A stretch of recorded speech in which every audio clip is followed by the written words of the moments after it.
మంగళగిరి మిద్దె సెంటర్లో social activist doctor Akurathi Kodandaramayya మొక్కల పంపిణీ నిర్వహించారు.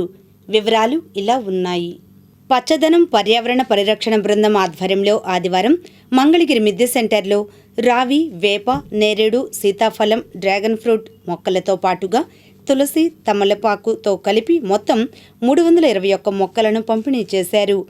ఇంకా పాలకూర, తోటకూర, గోంగూర, చుక్కకూర మొదలైన విత్తనాలను కూడా పంపిణీ చేశారు.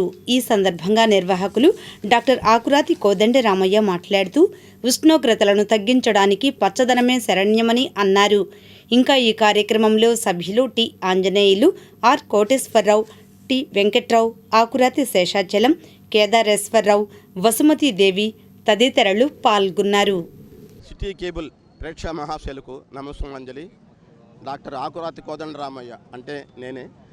నా ఆధ్వర్యంలో ఈరోజు పచ్చదనం పర్యావరణ పరిరక్షణ బృందం చేత ఉచితంగా మొక్కల పంపిణీ జరుగుతోంది. మనం పర్యావరణాన్ని పరిరక్షించడానికి ఈ మొక్కలు వృక్షాల పెంపకం చాలా అవసరము.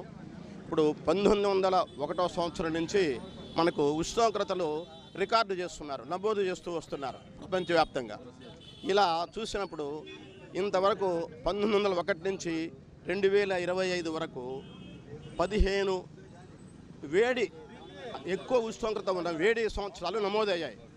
అయితే వీటిలో 10 2010 తర్వాత రికార్డు అయినాయి. అంటే 2010 నుంచి 15 సంవత్సరాల్లోనే వేడి సంవత్సరాలు 10 నమోదైనాయి. దీన్ని బట్టి ఉష్ణోగ్రతలు ఎంత విపరీతంగా పెరిగిపోతున్నాయో నిత్యం తెలుస్తుంది మనకి. కాబట్టి మనం వృక్షాలను ఇతోధికంగా పెంచి ఈ ఉష్ణోగ్రతను తగ్గించుకోవాలి. కేవలము ఉష్ణోగ్రతను తగ్గించడం కోసమే కాదు, ఈ వృక్షాలు గాలిలో ఉండేటువంటి కార్బన్ డైఆక్సైడ్ని స్వీకరించి ఆక్సిజన్ వాయువుని విడుదల చేస్తాయి. కాబట్టి ఆక్సిజన్లో మనం గాలిలో ఉండే ఆక్సిజన్ పెంచుతాయి వృక్షాలు. అంటే ఈ వాతావరణ కాలుష్యాన్ని బాగా తగ్గిస్తాయన్నమాట. ఈ 2 కారణాల చేత మనము వృక్షాలని బాగా పెంచవలసిన అవసరం ఎంతైనా ఉన్నది.